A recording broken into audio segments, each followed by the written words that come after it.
네, 이어서 코로나19 상황 앵커 브리핑으로 정리하고 가겠습니다. 어제 영시 기준 신규 확진자는 478명, 연이틀 400명대입니다. 최근 이렇게 500명대 수치가 꾸준히 이어지면서 3차 유행을 넘어 이제 4차 유행으로 접어드는 건지 우려의 목소리가 높아졌습니다. 중요한 갈림길에 와 있습니다. 신규 확진자 지역별로 보면 서울이 145명, 경기도 100명, 그리고 부산 34명 순입니다. 여전히 수도권에서 가장 많은 확진자가 나오고 있는데요. 서울 여의도 증권가에서 집단 감염이 또 발생해서 어제 5명이 확진 판정을 받았고 일부 회사들이 재택근무에 들어갔습니다. 서울 중랑경찰서에서도 직원 3명이 감염됐습니다.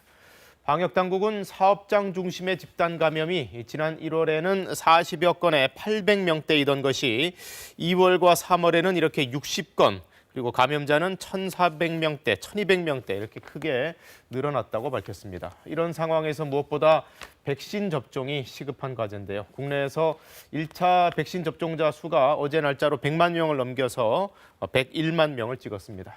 한편 백신의 안전성 논란도 또 새삼 불거지고 있는데 유럽의약품청의 한 고위 인사가 아스트라제네카 백신과 특이 혈전증과의 인과관계가 있다는 취지의 언급을 했습니다. 그러나 유럽의약품청은 공식적으로는 아직 결론이 나오지 않았다면서 최종 검토가 마무리되면 현지 시각으로 7일이나 8일에 브리핑을 하겠다고 예고했습니다.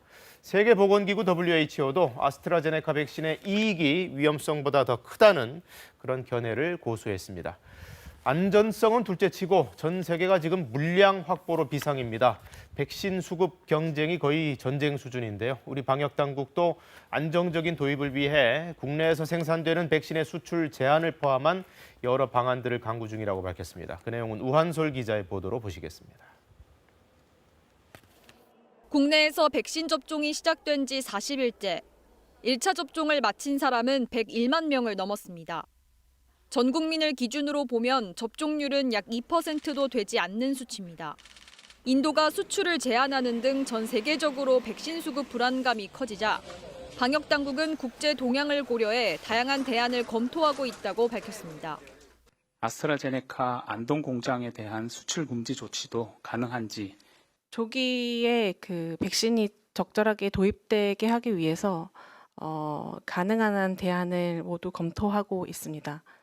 지난달 30일 수출 제한을 검토하고 있지 않다는 답변과 조금 달라져 정부의 입장이 바뀐 것 아니냐는 지적도 나오고 있습니다. 하지만 수출 제한 여부는 득과 실을 잘 따져봐야 한다는 의견이 많습니다. 수출 제한으로 일정 분량을 확보할 수도 있지만 상호주의적 관점에서 국내에서 수출을 제한하면 다른 백신 도입에 차질이 생길 수 있기 때문입니다. 더구나 원료와 부자재 공급은 외국 본사 권한이기 때문에 추가 생산이 더 어려워질 수도 있습니다. 우리가 수출을 중단한다고 했을 때 결국은 우리가 수입도 중단될 수 있는 거라서 화이자나 모더나 같은 mRNA 백신 같은 것들은 수입에 의존을 해야 되는 상황인데 그런 것들을 감안을 하면 이 때문에 전문가들은 이미 확보한 백신으로 1차 접종을 최대한 늘리는 게 현실적인 대안이라고 지적합니다. 시뮬레이션을 해보면 1차 접종자가 20% 정도 수준에 도달을 하게 되면 기존의 방역 조치만으로도 확산 방지에 어느 정도 효과가 있을 거다라는 그런 의견인 거고요. 하지만 변이 바이러스 확산과 이상 반응 가능성은 접종률을 높이는 데 변수입니다. 특히 뇌정맥동 혈전증 같은 드문 이상 반응에 대해선 해외 상황도 면밀히 살펴야 합니다. 방역당국은 상반기에 1,000만 명 이상이 접종하면 감염 확산을 어느 정도 제어할 수 있을 것으로 내다봤습니다. KBS 뉴스 우한솔입니다.